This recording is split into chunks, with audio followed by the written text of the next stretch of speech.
Your last hour. Mark sat in his dark room, glued to his computer screen, scrolling aimlessly through social media.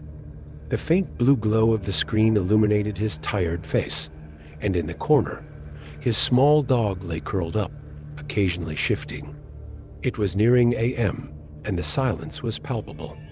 Suddenly, the computer screen flickered and went black.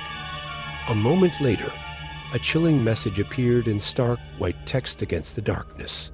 Your last hour has begun. Mark froze, staring at the message in disbelief.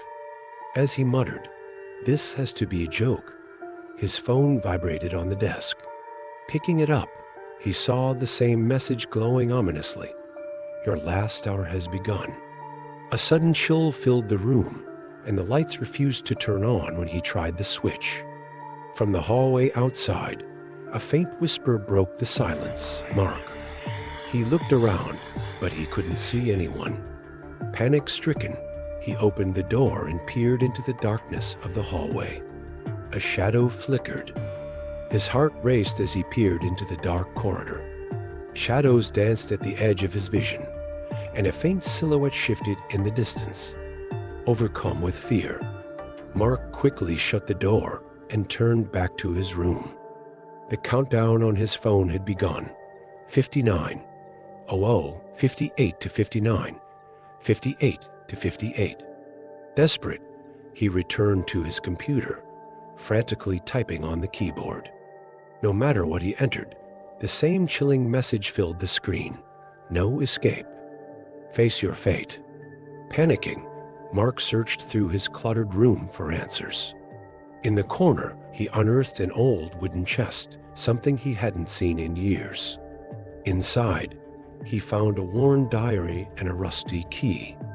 Opening the diary, his eyes locked onto a cryptic line in his own handwriting. "I took back the time to save them, but now I must pay the price." A flood of memories overwhelmed him. He recalled his family's last moments, his parents' desperate warnings. "Value your time, son. One day it will run out." But Mark had ignored them, losing himself in fleeting distractions and hollow pursuits. Now the weight of his past choices bore down on him. Clutching the key, he followed the whispers that seemed to beckon him deeper into the house. They led him to the basement door, a door he had never noticed before. The words, "Make your final choice," were etched into the cracked wood. With trembling hands, Mark inserted the key and turned it. The door creaked open, releasing a gust of cold, damp air that made him shiver. The basement was a realm of shadows. Damp walls bore faded family photos, but in one, his own face had been nearly blacked out. A dusty, antique clock sat on a wooden table, its hands spinning backward at an unnatural speed. 0 hour 15 minutes and 0 second. 0 hour 14 minutes and 59 seconds. Beside it, a note read, "Every hour comes with an eternal price." In the dark corner of the room, a shadowy figure emerged. It shifted and morphed, first taking on the shape of his father, then his mother. Mark collapsed to his knees, tears streaming down his face as he begged for forgiveness. The figure's voice echoed in the hollow space. "You stole time, Mark. Not for them, but for yourself. You fed your selfishness under the guise of saving others." The shadow extended a hand, offering him two choices. "Accept this fate, and your soul will remain here, breaking the cycle. Refuse, and everything will be lost forever." "No," Mark screamed, his voice cracking. "This isn't my destiny." He turned to flee, but the shadow caught him. Cold, spectral chains wrapped around his body, pulling him into the darkness. The clock's hands sped up, the countdown nearing its end. 0 hour 5 minutes and 0 second. 0 hour 4 minutes and 59 seconds. The basement filled with his screams as the clock struck 0 o'clock. Mark had transformed into a shadow, trembling like dark smoke, more than a human. His screams echoed off the basement walls, but no one heard. Mark's room was silent, yet filled with an unsettling air. The computer on the desk was on, but the screen was dark. In the corner, the small dog occasionally stirred, letting out faint whimpers as it moved its paws. Suddenly, the sound of the front door echoed. The jingle of keys followed by the creak of the door opening. Mark's days-long absence had deeply worried her. She had often warned Mark about his loneliness and irresponsibility, but now she felt the situation was spiraling out of control. Carrying a bag and a cup of coffee, she stepped into the room. Sue frowned as she glanced around. The cluttered state of the room and the heavy, oppressive atmosphere unsettled her. Slowly, she approached the desk and sat down, her gaze drawn to the computer.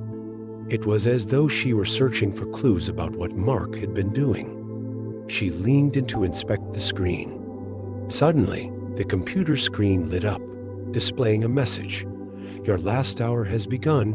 Sue stared at the screen in shock. What the hell is this? Did it catch a virus? She muttered, shaking her head with a nervous smile. But her smile quickly faded. When she pulled her phone out of her pocket, the same message flashed on its screen. "Your last hour has begun." The smile vanished completely from Sue's face. At that moment, the lights in the room began to flicker faintly, and a soft whisper rose from the depths of the hallway. "There is no escape. Time is running out." Panicking, Sue one step go back and moved toward the door. The darkness in the hallway seemed even more terrifying. She hesitated to step into the shadowy corridor, but an eerie hum emanating from the room behind her drew her back in.